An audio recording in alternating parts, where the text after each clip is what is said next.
دیکھیں یہ تو اجماعی عقیدہ ہے. ما کان ما یکون کا مطلب پتہ ہے آپ کو؟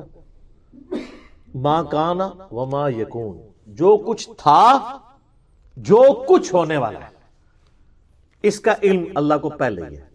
اور اللہ نے مخلوقات کی پیدائش سے پہلے تقدیر میں سب کچھ لکھا ہوا ہے. اس کے اوپر درجنوں آیات قرآن کی گواہ ہیں اور سینکڑوں احادیث بخاری و مسلم کی گواہ ہیں. بلکہ بخاری مسلم میں اگر آپ کتاب القدر چیپٹر پڑھ لیں نا، تقدیر والا، اور وہ تقدیر والا چیپٹر آپ کو مشکات میں کمبائنڈ فارم میں پہلی جلد کے اندر کتاب الایمان کے اندر ہی آپ کو تقدیر والا چیپٹر مل جائے گا. تو آپ کو کئی ایک باتیں، اور یہ مسلمانوں کا ایک اجماعی عقیدہ ہے، اس کے دلائل مجھے لوگوں کے سامنے رکھنے کی ضرورت نہیں ہے. باقی یہ جو آیت ہے بہت کریٹیکل آیت ہے. اس طرح کی اور آیات بھی قرآن حکیم میں ہے جس کے ساتھ لوگ مسچیف کرتے ہیں بظاہر ان الفاظ کے ساتھ، یعنی مطلب وہی نکلتا ہے جو وہ نکال رہے ہیں. لہذا یہ بات یاد رکھیں اصولی طور پہ قرآن کے حوالے سے کہ قرآن حکیم کو آپ نے ٹوٹیلٹی میں لینا ہے، پک اینڈ چوز نہیں کرنا. قرآن کا ایک بیانیہ ہے نا، ایک ڈاکٹرن ہے نا. کچھ چیزیں اس نے کسی اور جگہ پہ قرآن کی کسی صورت میں بیان کی ہوئی ہیں، کوئی چیزیں کسی اور جگہ پہ. بعض اوقات قرآن حکیم میں جو آیات آتی ہیں ان کا کانٹیکسٹ انہی آیات کے ساتھ نہیں ہوتا، کہیں اور ہوتا ہے. یہ بڑی حیران کن بات ہے، یہ دنیا میں بھی ہو جاتا ہے. مثلا اگر میں آپ سے کہوں کہ ڈاکخانے میں بل صبح 9 سے 5 بجے تک جمع ہوتے ہیں، یہ پرفیکٹ جملہ ہے. لیکن آپ سنڈے والے دن پہنچ جائیں ڈاکخانے اور آگے ڈاکخانہ بند ہو تو آپ کے علی بھائی نے جھوٹ بولا ہے؟ نہیں. میں کہوں گا یہ تو انڈرسٹوڈ تھا کہ اتوار کی چھٹی ہوتی ہے. وہ کہ جی آپ نے بتایا تو نہیں تھا. تو میں کیا کہوں گا کہ یار بتانا ضروری تھا، یہ تو انڈرسٹوڈ ہے. وہ کہنے جی آپ کانٹیکسٹ کیوں نہیں بیان کیا؟ میں وہ کانٹیکسٹ کی ضرورت نہیں تھی، کانٹیکسٹ آلریڈی تمہیں پتا ہے کہ ادر دین سنڈے کی بات ہو رہی ہے. اور اگر آپ اسلام آباد میں ہوں گے اور آپ کسی ایسے بینک میں جا رہے ہیں جو ہیڈ آفس ہے تو پھر سیٹرڈے بھی آف ہوگا. تو آپ کہیں جی سیٹرڈے سنڈے نہیں آپ نے بتایا. تو چیزیں بعض اوقات ساتھ ہی کانٹیکسٹ بیان کیا جاتا ہے، بعض اوقات الگ سے. اچھا یہ جو آپ نے آیت پڑھی وہ کون سی تھی؟ سورہ ال عمران کی آیت نمبر 142. اعوذ باللہ من الشیطان الرجیم. آپ یہ بھی دیکھیں، یہ کریٹیکل چیز ہے. سورہ ال عمران آیت نمبر 142 میں اللہ تعالیٰ کی ذات کے حوالے سے، اور وہ کہتے ہیں جی قرآن حکیم میں جو غیر مسلم تو اعتراض کرتے ہیں، کہتے ہیں قرآن میں تو آپ نے خود اللہ کی توہین ہوئی ہوئی ہے، تو ہم نے کیا توہین کرنی ہے؟ اللہ کے علم کی توہین تو نعوذ باللہ خود قرآن میں ہوئی ہوئی ہے، نعوذ باللہ من ذالک. تو وہ یہ آیت پیش کرتے ہیں. ہاں اللہ تعالیٰ فرماتا ہے کہ ام حسبتم ان تدخلوا الجنہ، کیا تم یہ گمان کرتے ہو کہ تم جنت میں اسی طریقے سے داخل کر دیے جاؤ گے؟ وَلَمَّا يَعْلَمِ اللَّهُ الَّذِينَ جَاهَدُوا مِنْكُمْ، جبکہ اللہ تعالیٰ نے ابھی تک نہیں جانا کہ تم میں سے کون جہاد کرنے والا ہے. وَيَعْلَمَ الصَّابِرِينَ، اور نہ ہی اللہ تعالیٰ نے یہ جانا ہے کہ کون صبر کرنے والا ہے. اچھا لفظی ترجمہ تو یہی ہے جانا. یہ جانا اگر آپ یہ لیں گے کہ اللہ نے ابھی نہیں جانا، یعنی اللہ کو ابھی تک پتہ نہیں چلا جب تک کچھ کام ڈال نہ لو، تم ایمان کی روش اختیار نہ کر لو یا منافقت کی. اور ایک معنی اس کا اس طرح بھی لیا جا سکتا ہے کہ اللہ تعالیٰ کے تو علم میں ہے لیکن اللہ تعالیٰ نے تمہیں ایکسپوز ابھی تک نہیں کیا. اسی لیے اعلیٰ حضرت کا ترجمہ بہت بیسٹ ہے. اور وہاں وہ پھر دیوبندیوں اور اہل حدیثوں کو رگڑا لگاتے ہیں. اہل حدیث اور دیوبندیوں نے اس کا لفظی ترجمہ کیا ہے. قرآن کا لفظی ترجمہ کرنا ظلم ہے. قرآن کا با محاورہ ترجمہ ہونا چاہیے. کیوں؟ ترجمہ عربی زبان کا عربی میں نہیں آپ کر رہے، اردو میں کر رہے ہیں. عربی میں ذلیل کہتے ہیں کمزور کو، اردو میں ذلیل کہتے ہیں کمینے بندے کو. تو اب کیا کریں گے؟ آپ پھنس جائیں گے. عربی میں مکر کا لفظ یعنی نٹوریس کے طور پہ بھی استعمال ہوتا ہے اور دوسرے معنوں میں، اور اردو میں تو ہوتے ہی نٹوریس ہے. تو اعلیٰ حضرت نے واللہ خیر الماکرین کا ترجمہ کیا، اللہ سب سے بڑھ کر خفیہ تدبیر فرمانے والا ہے. یہاں پہ بھی اعلیٰ حضرت نے جو ترجمہ کیا نا وہ یہ ہے کہ اللہ تعالی نے ابھی تک نہیں جانچا، جانا نہیں جانچا. لفظی ترجمہ جانا ہی بنتا ہے، لیکن اعلیٰ حضرت نے ترجمہ کیا با محاورہ قرآن کے کانٹیکسٹ کا خیال رکھتے ہوئے. بالکل صحیح ترجمہ کیا. اب کانٹیکسٹ یہاں پر تو ساتھ تھوڑا سا اشارتاً ہے، لیکن اصل میں ایک بڑی مشہور سورت ہے سورۃ العنکبوت. اس کا سٹارٹ ہی بڑا جاندار ہے. وہاں پہ آپ کو ان چیزوں کا، اس لیے میں نے کہا نا قرآن کی ڈاکٹرن آپ کو کلیئر ہونی چاہیے. جب تک پورا بیانیہ کلیئر نہیں ہوگا نا آپ پھر قرآن کو سمجھیں گے. الف لام میم احسب الناس ان یترکوا ان یقولوا آمنا، کیا لوگ یہ سمجھتے ہیں کہ ہم لوگوں کو اس بات پہ چھوڑ دیں گے کہ وہ کہیں گے بس ہم ایمان لے آئے، یعنی جو کچھ بھی ہے تیرے محبوب کی امت سے ہیں، اب ہم نے آگے کچھ نہیں کرنا، اس پہ چھوڑ دیے جائیں. وَهُمْ لَا يُفْتَنُونَ، اور اللہ انہیں آزمائے گا نہیں. یہ آپ جانچنے کا ذکر آ گیا. یہ فتنہ جو میں اکثر کہتا ہوں نا، فتنہ عربی والا، یہ فتنہ عربی والا، پنجابی والا نہیں. ابھی تو تمہیں آزمایا ہی نہیں گیا. وَلَنَبْلُوَنَّكُمْ بِشَيْءٍ مِّنَ الْخَوْفِ وَالْجُوعِ وَنَقْصٍ مِّنَ الْأَمْوَالِ وَالْأَنفُسِ وَالثَّمَرَاتِ وَبَشِّرِ الصَّابِرِينَ. پھر بشارت ملنی ہے صبر والوں کو. تو اللہ کہتا ہے کہ ایمان لانے پہ ہی چھوڑ دیا جائے. وَلَقَدْ فَتَنَّ الَّذِينَ مِن قَبْلِهِمْ، اور بے شک ضرور بالضرور ہم نے تم سے پہلے لوگوں کو بھی آزمایا تھا. فَلْيَعْلَمَنَّ اللَّهُ الَّذِينَ صَدَقُوا وَلَيَعْلَمَنَّ الْكَاذِبِينَ. پس اللہ نے جان لیا کہ ان میں سے کون اپنی باتوں میں سچے تھے اور کون اپنی باتوں میں جھوٹے تھے. اب یہاں پہ بھی جاننے کا مطلب ہوگا جانچ لیا. فتنے میں مبتلا کیا تو جانچ لیا. سر سورہ الحدید کی آیت نمبر 21 اور 22 تو میں نے کئی دفعہ بیان کی ہے. اللہ تعالیٰ کے علم کے اعتبار سے اللہ تعالیٰ نے تو کس لیول تک بات کی اور وہم نکالا ہے سورۃ الحدید کے اندر. پارہ نمبر 27 کے اینڈ پہ یہ آتی ہے نا سورت. ما اصاب من مصیبت فی الارض، کوئی بھی مصیبت ایسی نہیں جو زمین میں آئے، یعنی زلزلہ یا طوفان یا کوئی وبائی مرض، ولا فی انفسکم، یا تمہاری جان پہ بھی کوئی مصیبت آئے، بلڈ کینسر، ہیپاٹائٹس، یعنی انڈیویجول مصیبت ہو یا اوورال مصیبت. الا فی کتاب من قبل ان نبرأها، اس سے پہلے کہ ہم تم میں وہ مصیبت بھیجیں ہم نے پہلے لوح محفوظ میں لکھ لیا ہے کہ فلاں ڈیٹ کو فلاں سن میں فلاں علاقے پہ یہ آفت آئے گی. لو جی، ان ذالک علی اللہ یسیر، بے شک اللہ پہ یہ بہت آسان ہے. تمہارے لیے مشکل ہے کہ کیسے ہوگا پہلے ہی. سورۃ الانعام میں تو یہاں تک آیا کہ خشکیوں میں اور تریوں میں کوئی دانہ نہیں پھوٹتا زمین سے مگر اللہ کے علم سے، درخت کا کوئی پتا نہیں گرتا مگر اللہ کے علم سے. اور ساتھ لکھا ہے کہ اللہ نے یہ پہلے ہی لوح محفوظ پہ لکھ لیا یہ ہوگا. یہ نہیں ہے کہ اللہ نے پابند کیا کہ ایسا ہو، اللہ تعالیٰ نے اپنے علم سے پہلے ہی جانچ لیا ہے کہ ایسا ہی ہوگا. باقی یہ کہ اللہ کو اگر پتا تھا کہ یہی کچھ ہونا ہے تو اللہ نے ہمیں اس مصیبت میں ڈالا کیوں؟ اگرچہ اس آزمائش میں ڈلنے کے بعد ہم اپنی مرضی سے ہی الٹے اور سیدھے کام کر رہے ہیں، یہ تو پھر مان جاتے ہیں، کہتے ہیں ہاں کر رہے تو ہم خود ہی ہیں، لیکن اللہ نے ہمیں کیوں اس مصیبت میں ڈالا نہ. تو اس کا پھر اللہ نے بیان کر دیا کہ یہ سوال نہیں آپ نے کرنا. وَلَا يُسْأَلُ عَمَّا يَفْعَلُ، مجھے نہیں کوئی پوچھ سکتا میں نے کیوں ایسا کیا. وَهُمْ يُسْأَلُونَ، اب تم نے جو کچھ کرنا ہے وہ اللہ نے پوچھنا ہے. یہ تو کوسچن ہی پہن ہے. باقی یہ ہے کہ ہم جو کچھ کر رہے ہیں اپنے کرتوت اپنی، اللہ نے علم سے جان لیا کہ ایسا کرے گا، نہ کہ ہمیں اپنے علم کا پابند کیا. لہٰذا اچھا اللہ نے ہمارے بارے میں جو کچھ ڈیسیژن کیا کہ ہمارے علم میں ہے تو اس کا رونا کیوں بیٹھ کے روئیں؟ اور یہ اللہ نے پہلے لکھتا ہے، کیا لکھا ہے، کیا پتا ہے تمہیں کیا لکھا ہے؟ جو چیز آپ کو پتہ ہی نہیں اس کا رونا کیوں رو رہے ہیں؟ آپ بیسٹ پرفارم کریں. آپ کو اگر سمندر میں کوئی دھکا دے تو آپ ہاتھ پاؤں ماریں گے یا آپ کہیں گے میری قسمت میں ڈوبنا لکھا ہوا ہے؟ ابھی ہاتھ پاؤں مارے کنارے پہ آئیں گے پھر بعد میں پوچھے کس نے دھکا دیا ہے. تو اللہ نے جو ہمیں زمین پہ دھکا دے کے بھیج دیا ہے وہ اللہ سے جنت میں جا کے پوچھیں گے. اچھا اعلیٰ حضرت کے جو خلیفہ ہے نا مفتی امجد علی، انہوں نے بار شریعت کے شروع میں لکھا ہے کہ اگر کوئی یہ سوال پوچھے کہ اللہ تعالیٰ نے ہمیں اس مسئلے میں کیوں ڈالا تو وہ کہتے ہیں انشاءاللہ جنت میں جانے دے پھر جا کے پوچھ لیں گے، ابھی تو جو کچھ وہ کہہ رہا ہے وہ کرو. اور یہ بالکل صحیح ہے. اگر کوئی شخص آپ کو اس دروازے سے آگے کہے کہ سر ادھر آگ لگ چکی ہوئی ہے اور وہ بندہ بھی سچا ہو، اس کا کریکٹر بھی مانا ہوا ہو، آپ اس دروازے سے باہر نکل جائیں، یہاں پہ خطرہ ہے. آپ تحقیق کرنے جائیں گے اور وہ ساتھ یہ کہ 30 سیکنڈ میں یہاں پہنچنے والی ہے، تو آپ اس وقت یہ تحقیق کریں گے جا کے کہ آگ پہنچنے والی ہے کہ نہیں. اس وقت تک تو آپ انشاءاللہ مرتبہ شہادت پہ چلے جائیں گے. آپ کہیں گے ابھی تو میں یہاں سے نکلوں بعد میں دیکھوں گا.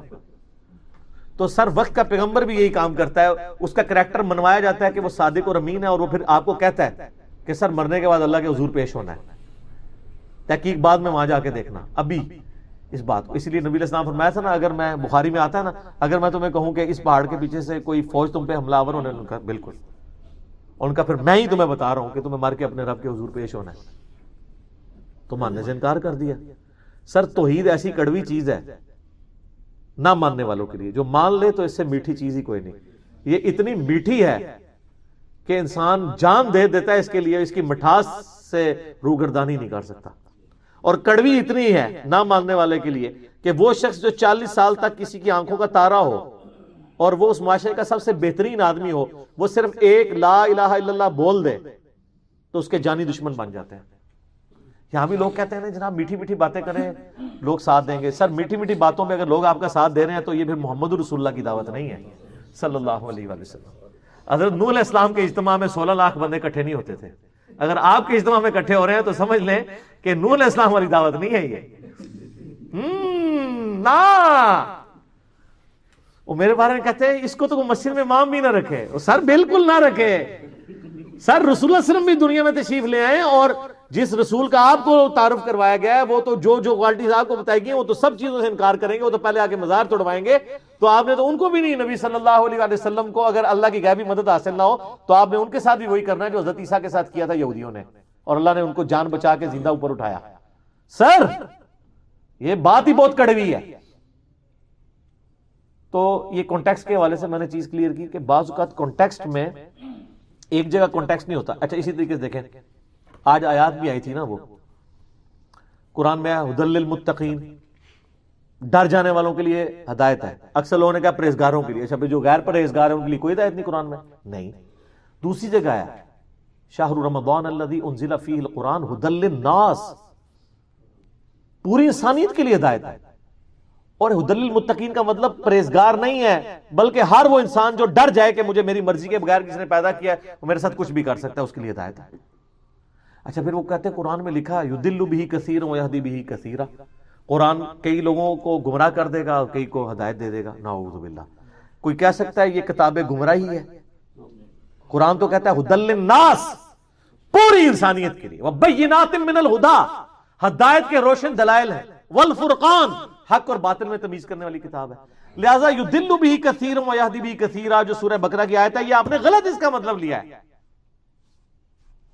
اس کو آپ آیت کو پورا پڑھیں، وہ سٹارٹ اس سے ہوتی ہے کہ اللہ تعالیٰ اس بات سے حیا محسوس نہیں کرتا کہ وہ مچھر کی مثال بیان کرے یا اس سے بھی کسی حقیر چیز کی۔ تو جن لوگوں کے دل میں یعنی کجروی ہوتی ہے تو وہ کہتے ہیں اللہ تعالیٰ نے، ٹیڑھ پن ہوتا ہے، وہ کہتے ہیں اللہ نے اس مثال سے کیا نکالنا ہے؟ تو اس پہ اللہ نے ان کو الزامی جواب کے طور پر کہا یہ مثال سے یہ نکالنا ہے کہ تم اس کا انکار کرو، گمراہ ہو جاؤ، اور اہل ایمان اقرار کریں۔ مطلب یہ ان کو گمراہ کرنے کے لیے نہیں ہے، بلکہ تم انکار کر کے گمراہ ہوگے۔ تم بھی مان لو تو تم بھی ابو بکر عمر عثمان علی بن جاؤ گے رضی اللہ عنہم اجمعین۔ سر دیکھ لینا حضرت عمر کا دور خلافت تھا نا، تو پھر ابو سفیان باہر بیٹھا ہوتا تھا، اس کا وہ اپنا وہ کروفر تھا کہ میں مکے کا سردار ہوں، مجھے کیوں نہیں مہاجرین کو غریبوں کو پہلے ملے۔ حضرت عمر کہتے تھے کہ تم اس وقت سرداری انجوائے کر چکے ہو نا، اس وقت یہ لوگ تمہاری مارے کھاتے تھے نا سینئر مسلمان، تو آج ان کا پہلا نمبر ہے، تم آخر میں آئے ہو تو آخر نمبر پہ ہی تم سے ڈیلنگ ہوگی۔ سر یہ فرق تو پھر رہتا ہے۔ تو قرآن گمراہ نہیں کرتا بلکہ اس آیت کو آؤٹ آف کانٹیکسٹ سمجھا۔ اسی طریقے سے وہ جو کہتے ہیں نا اللہ نے جانا، وہ جانچنے کے معنی میں، تو اس طریقے سے بعض اوقات جملے بول دیے جاتے ہیں۔ قرآن میں بھی اس طرح کے میں نے آپ کو کئی مثالیں دی ہیں۔ اسی طریقے سے آپ دیکھیں ایک اور مثال ہے، سورہ الجمعہ میں آیا کہ یہود کے علماء کی مثال ہے ان گدھوں کی سی جن پہ کتابیں لادی ہوئی ہوں۔ تو اللہ فرماتا ہے کتنی بری مثال ہے علماء یہود کی۔ اچھا یہ جو قرآن و سنت سے بھاگنے والے لوگ ہیں ان کی بانچیں کھل اٹھتے ہیں جب ہم کہتے ہیں ہم علمی کتابی ہیں، وہ کہتے ہیں جی کھوتے تھے کتاباں لاتے ہو کوئی فرق نہیں پہنتا، وہ یعنی مجھے گدھا کہہ رہے ہوتے ہیں نا۔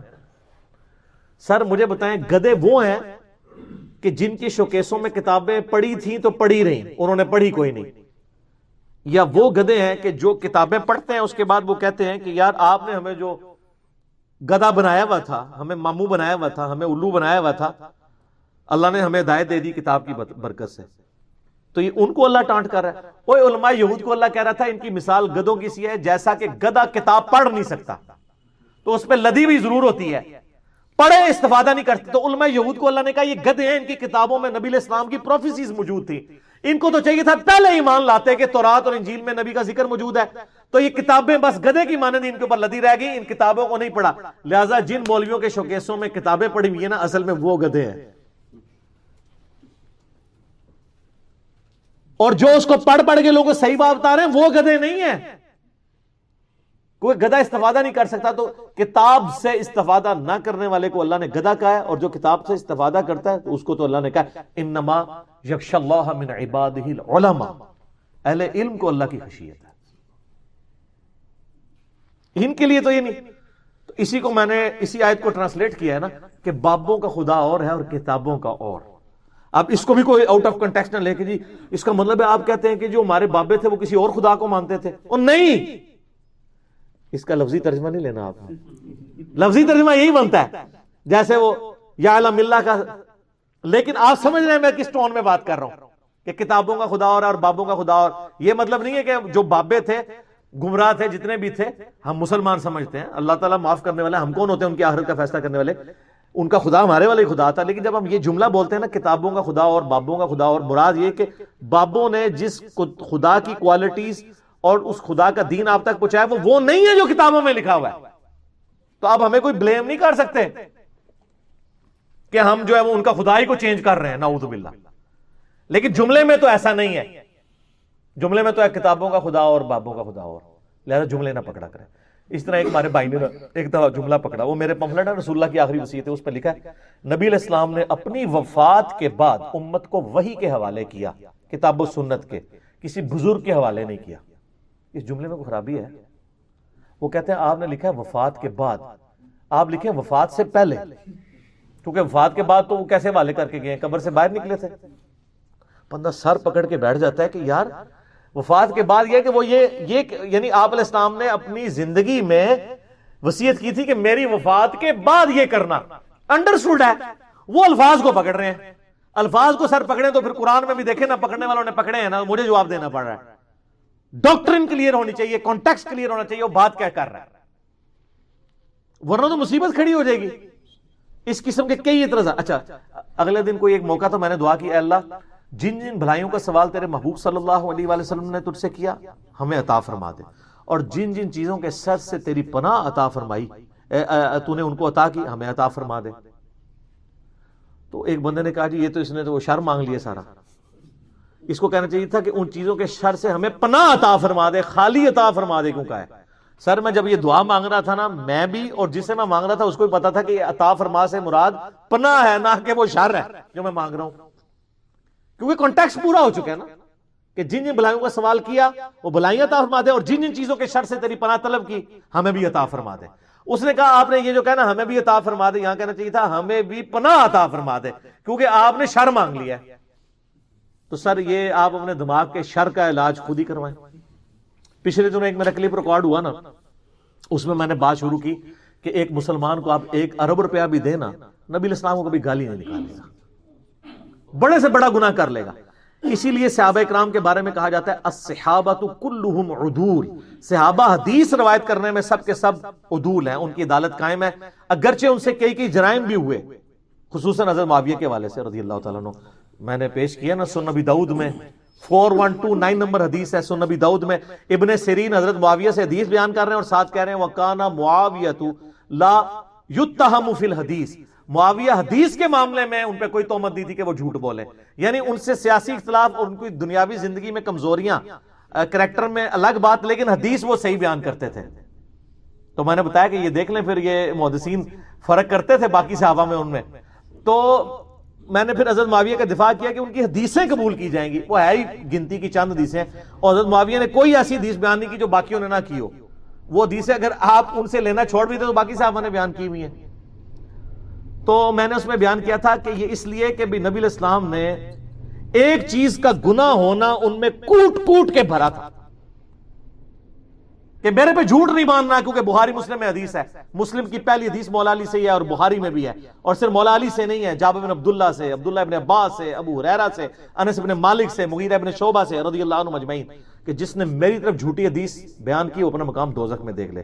تو یہ نبی علیہ السلام نے اس چیز کا گناہ ہونا ایسا کوٹ کوٹ کے ان کے اندر بھرا تھا کہ ان سے بڑے جرم ہوئے, لیکن یہ کام انہوں نے نہیں کیا, کیونکہ انہوں نے کہا اگر ہم نے رسول اللہ سے ٹکر لے لی تو ہماری شفاعت کون کرے گا. اس لیے روایت حدیث میں آپ کو کوئی حدیث ایسی نہیں ملے گی جو گھڑی ہو کسی صحابی نے, جتنی حدیثیں ملتی ہیں, ورنہ جس طرح دشمنیاں بعد میں آ گئی تھی تو کوئی حدیث گھڑ لیتے. بعد کے لوگوں نے آل امیہ کو اوپر کرنے کے لیے روایتیں گھڑی ہیں, صحابی کسی نے نہیں گھڑی. اسی لیے حدیثوں میں چیک کیا جاتا ہے اوپر سے آبی ہے قبول. سر یہ جو بسر ابن ابی ارطا ہے اس کے بارے میں تو ابن حجر اسقلانی لکھتے ہیں کہ سوائے اس کے کہ اس نے حضور کو دے کے کلمہ پڑھا ہے اس کے علاوہ اس میں کوئی خیر نہیں ہم نے دیکھا پوری زندگی میں. اسی کو حضرت معاویہ نے مسلط کیا تھا حضرت علی کے علاقے چھیننے کے لیے. آپ ذرا تاریخ ابن کثیر تاریخ طبری پڑھ کے دیکھیں, علی نام کے بچے بھی اس نے قتل کیے ہیں, نیزوں پہ اچھالے ہیں. اس قدر دشمنی میں آگے چلا گیا تھا. یعنی اس کو ہمارے محدثین اسماء و رجال کی کتابوں میں یعنی رضی اللہ عنہ میں نہیں لکھا ہوتا.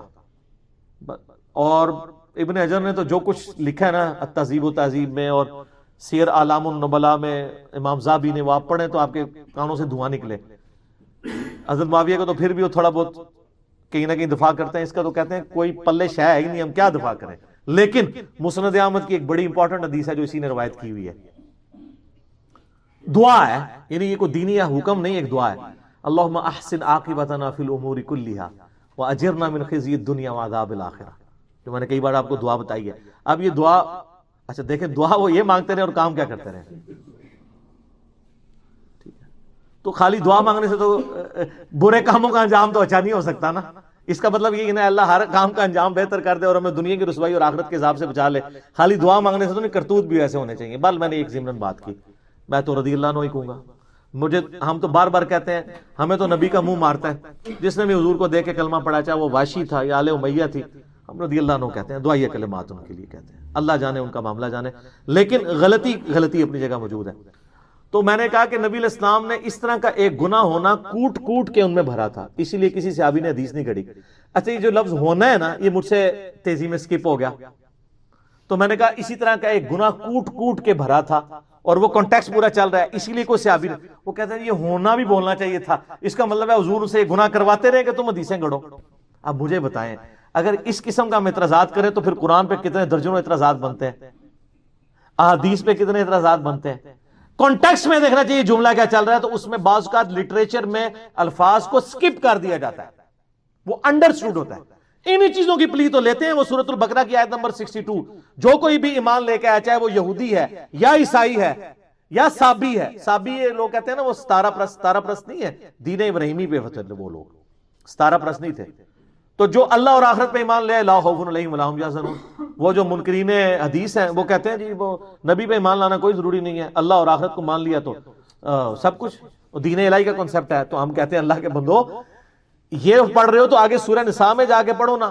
اللہ تعالیٰ فرماتا ہے 6 پارے کے پہلے صفحے پہ, جو اللہ اور اس کے رسول میں ایمان لانے میں فرق کر دینا وہ کٹر کافر ہے. وہاں اللہ نے ایمان میں رسالت کو کیا ہے. وہ کہتے ہیں ادھر کیوں نہیں کیا, ادھر بھی ہونا چاہیے تھا. اللہ نال کون ٹکر لوے, تے ادھر یا ادھر نو چھڑیا کرو, پورے جملے نو کنٹیکسٹ لیا کرو, کسی تے فتویٰ نہ لایا کرو. اور رسول برکت کے لیے آپ کو ایک بات بتائیں, بار شریعت میں کفریہ جو جملوں کے بارے میں گرفت کی گئی ہے نا, اعلیٰ حضرت کے خلیفہ مفتی امجد علی, ان کو کہتے فقہ حنفی کا انسائکلوپیڈیا کہا جاتا ہے بار شریعت کو. دیوبندیوں نے بہشت زیور لکھا ہے انہوں نے, اس میں لکھا ہے کہ اگر کوئی مسلمان ایک جملہ بولے اس میں 99 مطلب کفر کے نکلے اور ایک مطلب ایمان والا, تو چونکہ بات کرنے والا مسلمان ہے اس پہ مفتی پہ واجب ہے کہ وہ اس چیز کو قبول کرے کہ اس کا معنی وہ تھا. 99 مطلب بھی کفر کے نکلتے ہوں. تو اگر ہم کبھی کہ جملہ بول لیتے ہیں نا تو آپ یہ دیکھا کریں کہ وہ کانٹیکسٹ کیا ہے. اگر میں نے بولا نا کہ گناہ ہونے کا لفظ کی بجائے میں نے صرف بول دیا کہ گناہ کوٹ کوٹ کے بھرا تھا, یہ نہیں تھا کہ گناہ کرو, مراد یہ ہے کہ گناہ کی اویئرنس کوٹ کوٹ کے بھری تھی, کیونکہ سٹارٹ بھی سے ہوا اینڈ بھی سے. تو بیچ میں جملہ پڑھتے ہیں یہ وچو پڑھو, اور وچو تسی جو بھی شاید پڑھو گے نا تو سر معذرت کے ساتھ نہ قرآن بچے گا, نہ بخاری بچے گی, نہ مسلم بچے گی. مثلا آپ سے اگر اللہ تعالیٰ مشورہ کرتا نا تو ہوتا کہ قرآن میں یہ آیت ہوتی کہ حضرت عیسیٰ اللہ کے بیٹے نہیں ہیں, لیکن قرآن میں یہ آیت نہیں ہے. قرآن میں ہے کہ لقد کفر الذین قالوا ان اللہ ثالث ثلاثہ. وہ کافر ہیں جو کہہ رہے ہیں کہ اللہ 3 میں سے ایک ہے. یہ وہ کافر ہیں کو چھوڑ دیں تو پیچھے کیا جملہ بنتا ہے, اللہ 3 میں سے ایک ہے. آپ ہوتے تو اللہ کو مشورہ دیتے یا اللہ اس طرح نہ کر, بیچ میں کوئی گھس جائے گا. تو کیا ہے کہ اللہ 3 میں سے ایک نہیں ہے. وہ جو ہمیں کہتے ہیں نا جی یہ تو لکھا ہے ایاک نعبد و ایاک نستعین, تیری بات کرتے ہیں تجھ سے ہی مدد مانگتے ہیں, یہ تو نہیں لکھا نا کہ دوسرے سے نہیں مانگتے. اہل حدیث نے اللہ نے ریکویسٹ کر کے ایاک نستعین بھی تھوڑی چینج کرانی تھی کہ یا اللہ مصیبت ہی ختم ہو جائے, ایڈی بڑا ساڑھے سے مصیبت بڑی ہے. وہ کہتے ہیں ایاک نستعین لکھا ہے نا, یہ تو نہیں لکھا یا علی مدد نہیں کہتے, نہیں کہتے بھی لبڑا نہیں تو انڈائریکٹلی ثابت ہونا ہے نا کانٹیکسٹ نال. میں نے تو ثابت کیا ہے, سورہ النمل کی آیت نمبر 62 میں نہیں ہے امن یجیب المضطر اذا دعا, بھلا بتاؤ تو وہ کون ہے جو مصیبت میں گرے ہوئے شخص کی فریاد کو سنتا ہے, وَيَكْشِفُ السُّوءَ, اس سے برائی کو دور کر دیتا ہے, وَيَجْعَلُكُمْ خُلَفَاءَ الْأَرْضِ, اور تمہیں زمین پہ اگلوں کا خلیفہ کرتا ہے. اِلَٰهٌ مَّعَ اللَّهِ, کیا اللہ کے ساتھ اور الہ ہے جس کی کوالٹی ہو؟ قَلِيلًا مَّا تَذَكَّرُونَ, بہت کم لوگ نصیحت حاصل کرتے ہو.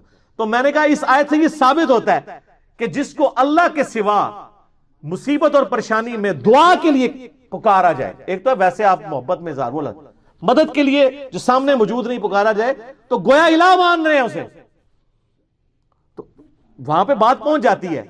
لیکن جس طریقے سے پہنچنی چاہیے جو آپ پوچھوانا چاہتے ہیں اس طرح نہیں پہنچے گی. یہ آزمائشیں اللہ تعالیٰ نے خود جوڑی ہوئی ہیں.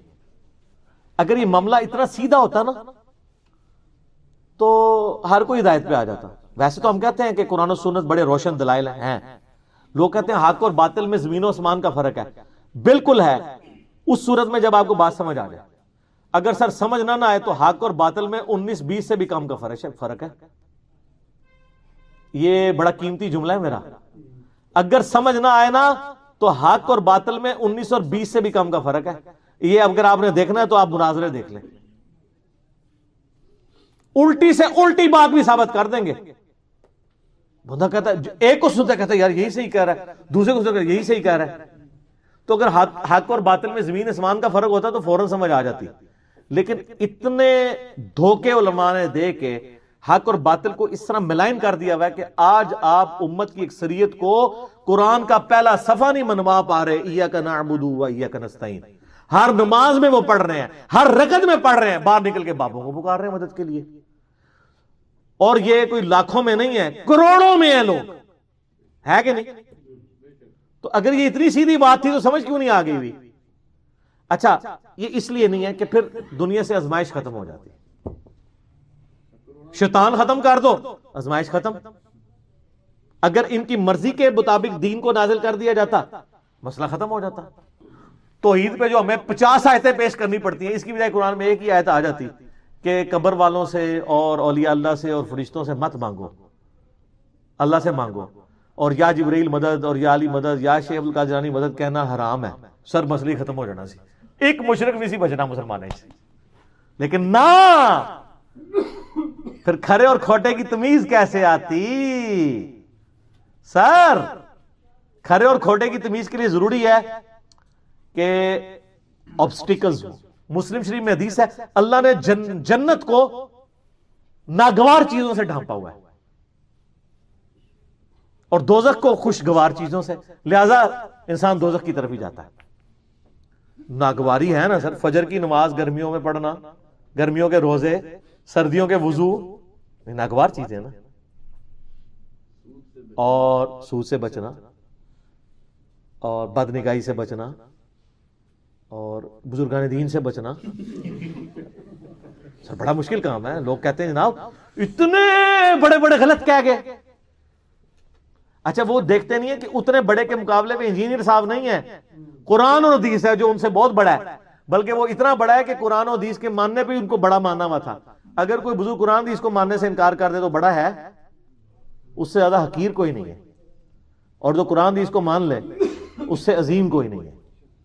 لیکن یہ بڑا مشکل کام ہے, بڑی مصیبت سے یہ باتیں سمجھ آتی ہیں.